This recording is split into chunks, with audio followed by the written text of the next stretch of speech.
আমরা দেখি আল্লাহ কি রাসূলের মুখাপেক্ষী? রাসূল কি কোরআনের বাহিরে আলাদা হাদিস বা বিধান দেওয়ার মতো অধিকার রাখে?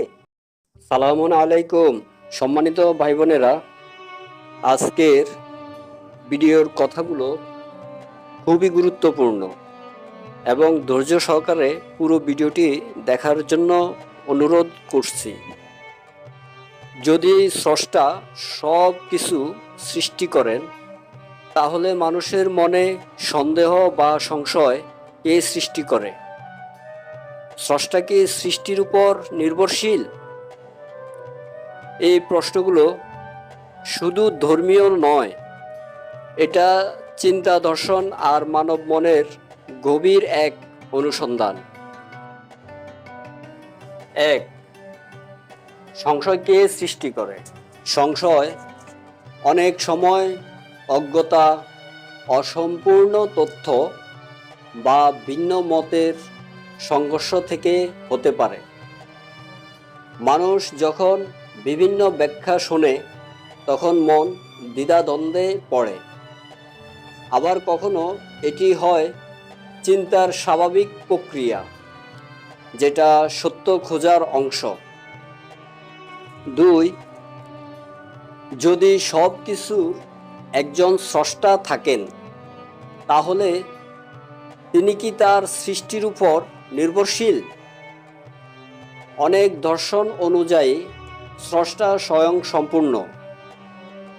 যদি তিনি নির্ভরশীল হন, তাহলে তিনি আর সর্বশক্তিমান থাকেন না। যেমন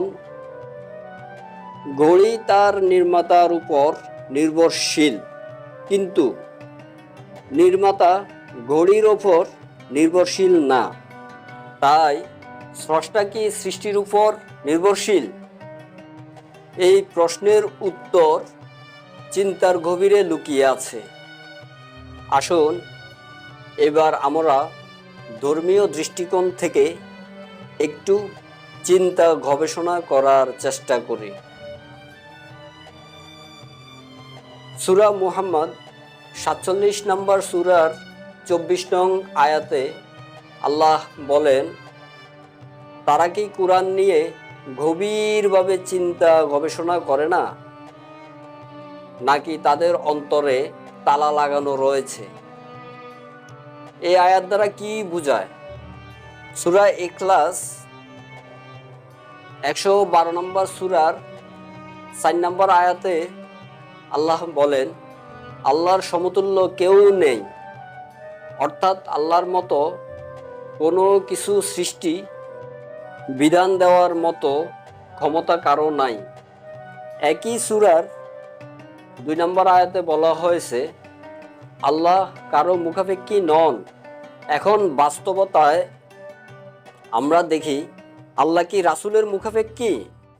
রাসূল কি কোরআনের বাহিরে আলাদা হাদিস বা বিধান দেওয়ার মতো অধিকার রাখে, নাকি রাসূলের অর্থই বোঝা বা জানা হয়নি?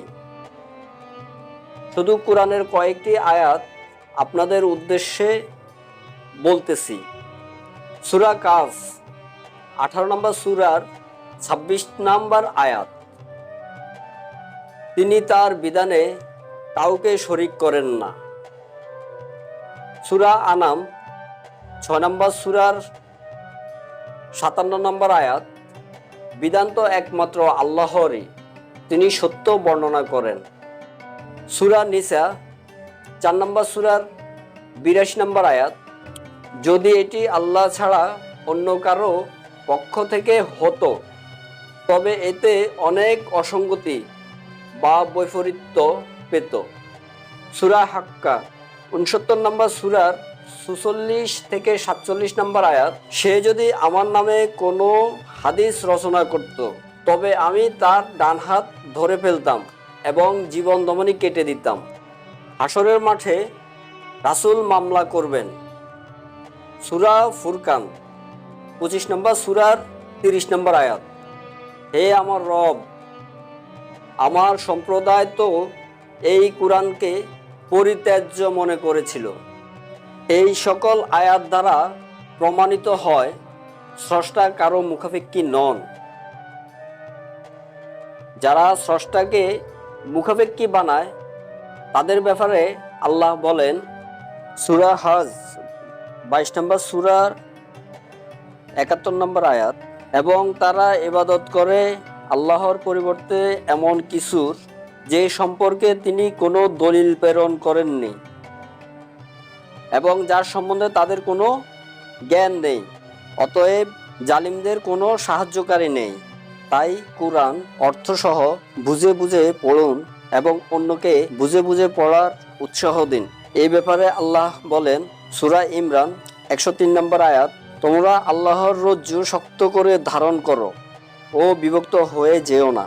সূরা বানী ইসরাইল 9 নম্বর আয়াত, এই কুরআন সর্বশ্রেষ্ঠ পথ নির্দেশ করে এবং সৎ পরায়ণ বিশ্বাসীদেরকে সুসংবাদ দেয় যে তাদের জন্য রয়েছে মহাপুরস্কার।